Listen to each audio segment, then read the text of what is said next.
бүген татар халкының яратып уйнала торган Зенгер чечек уенын тәкъдим итәбез.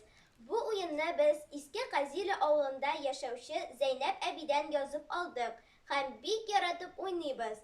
Ә хәзер барыгызны да уенга чакырам. Уен өчен миңа 9 бала кирәк булачак. Бер бала мендәрне тотып уртага баса, калганнары түгәрәкләшеп, түгәрәк буенча әйләнә.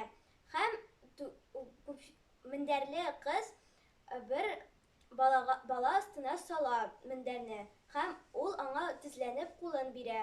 Ул аның тирәли әйләнә һәм уен шулай ук дәвам итә.